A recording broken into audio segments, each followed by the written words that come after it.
लगातार मुख्तलिफ कॉन्स्टिट्यूंसीज़ में कैंडिडेट से बातचीत कर रहे हैं। इस वक्त हमारे साथ बात करने के लिए डॉक्टर फ़िदा हुसैन शुशोत कॉन्स्टिट्यूंसी से एज एन इंडिपेंडेंट कैंडिडेट इस बार का इलेक्शन लड़ रहे हैं। डॉक्टर साहब से जानना चाहेंगे। डॉक्टर साहब हमारे साथ बात करने के लिए बहुत बहुत शुक्रिया। फ़िदा साहब से पहले जानना चाहेंगे, आपको क्यों लगा कि एज एन इंडिपेंडेंट कैंडिडेट शुशोत से मैदान में आना चाहिए? क्योंकि दूसरी जानिब देखें, बहुत सारे इंडिपेंडेंट कैंडिडेट्स के साथ साथ भाजपा, INC और आम आदमी पार्टी मैदान में है।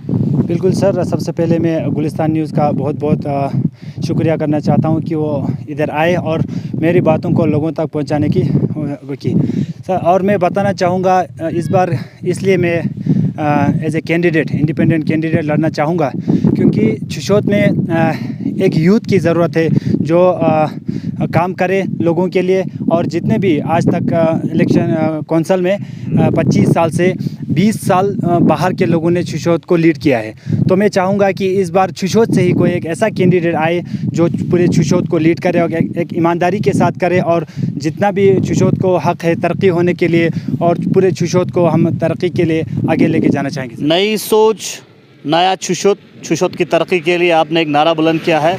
आपकी क्या सोच है? किस तरह से आप अपने इलाके को तरक्की के राह पे ले सकते हैं और लेना चाहते हैं? बिल्कुल, जैसे कि मेरा एक नारा है, नया चेहरा, नई सोच और नया शुशोत। तो मैं एक नया चेहरा हूँ लोगों के लिए, क्योंकि बहुत छोटे बचपन से मैं बाहर पढ़ा हूँ, तो यकीनन लोग मुझे नहीं जानते। मैं एक नया चेहरा हूँ उनके लिए। एक नई सोच ये है कि शुशोत में अगर एज ए कैंडिडेट अगर मुझे कौंसल में भेजते हैं तो मैं शुशोत वालों के लिए एक ट्रांसपेरेंसी रखना चाहूँगा, एक ओपन बुक की तरह रखना चाहूँगा।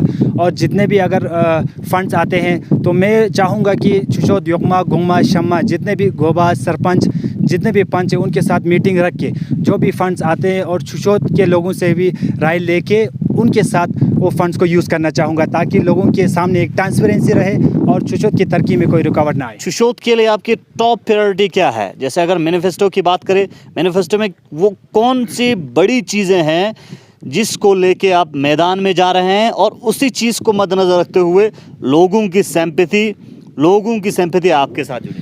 बिल्कुल सर, जैसे कि ट्रांसपेरेंसी बहुत ज़रूरी है। सबसे पहले शुशोत के लोगों के लिए तरक्की के लिए ट्रांसपेरेंसी होना बहुत ज़रूरी मैं समझता हूँ। और टॉप प्रायोरिटीज़ की बात है एजुकेशन को लेके और हेल्थ को लेके। एज ए मेडिकल प्रोफेशनल मैं हेल्थ डिपार्टमेंट को सबसे आगे टॉप प्रायोरिटीज़ पे रखना चाहूँगा, क्योंकि हमारे शुशोत में भी एक शुशोत शम्मा में हमारा PHC है, उसको सब डिस्ट्रिक्ट हॉस्पिटल बनाने की मैं कोशिश ज़रूर करूँगा, क्योंकि हमारा हेल्थ बहुत ज़रूरी है। जब a healthy body have a healthy mind जैसे कि बोलते हैं, तो हेल्थ अगर होगा तो हम एजुकेशन ले सकते हैं और तरक्की के डेवलपमेंट भी कर सकते हैं सर जी।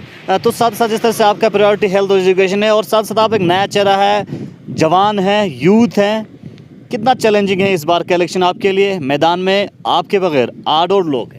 बिल्कुल चैलेंजिंग कैंडिडेट्स के लिए भी है और पब्लिक के लिए भी चैलेंजिंग होगा सर, क्योंकि 9 कैंडिडेट में से एक कैंडिडेट जीतना है तो एक को चुनना बहुत मुश्किल होगा पब्लिक के लिए। तो मुझे लगता है पब्लिक सोच समझकर एक ऐसे कैंडिडेट को चुनेंगे जो शुशोत की तरक्की के लिए वो करेंगे।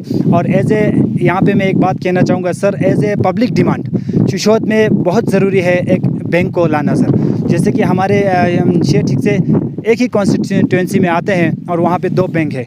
शुशोत के लीडर्स आज तक हमें एक बैंक नहीं दिला पाए, जो कि बहुत प्रॉब्लम हुआ हमें कोविड-19 के टाइम पे भी। और साथ ही साथ हमारे शुशोत के लिए एक तहसील देना मैं समझता हूँ कि ये शुशोत के लिए बहुत ज़रूरी है सर। एज ए यूथ को एम्पावरमेंट करने के लिए हर लिहाज से ऑलराउंड यूथ को एम्पावरमेंट करने के लिए क्या सोच है आपकी? क्योंकि आप एक यूथ हैं, आपने काफ़ी एक्सपोजर गेन किया है और यूथ को कहाँ स्टैंड करते हैं इस वक्त शुशोत में और कहाँ लेना चाहते हैं? शुशोत के यूथ में बहुत टैलेंटेड है सर, और शुशोत के यूथ को थोड़ी सी गाइड की ज़रूरत है। अगर उनको थोड़ा गाइड करेंगे तो बेशक शुशोत के ऐसे यूथ हैं जो कि मेरे से भी ज़्यादा टैलेंटेड है, उनको एक रास्ता दिखाने के लिए इस बार मैंने इलेक्शन में हिस्सा लिया है, ताकि आने वाले जनरेशन में यूथ जब बढ़ चढ़ के हिस्सा लेंगे और शुशोत को तरक्की के लिए आगे बढ़ेंगे सर। आखिर पे अपने लोगों के लिए, आवाम के लिए किस तरह के पैगाम और क्या अपील करना चाहिए? लोगों से यही अपील करना चाहूँगा, छुशोत के लिए सोच समझ कर इस बार अपना कीमती वोट डालें और एक ऐसे लीडर्स को आगे भेजें जो छुशोत की तरक्की के लिए सोचें और ख़ासकर अपने तरक्की के लिए नहीं बल्कि पूरे आवाम की तरक्की के लिए सोचें और पूरे माइनॉरिटीज़ के लिए। जैसे कि छुशोत से एक माइनॉरिटीज़ जाता है कौंसल में, तो माइनॉरिटीज़ को भी ख्याल रखें और साथ ही साथ पूरे छुशोत को एक कामयाब बनाएं सर। जी, हमारे साथ बात करने के लिए बहुत बहुत शुक्रिया डॉक्टर साहब। एक नया चेहरा सामने आया है, नई सोच लेके नया छुशोत बनाने के लिए। आने वाला वक्त ही बताएगा नया छुशोत कैसे बनता है।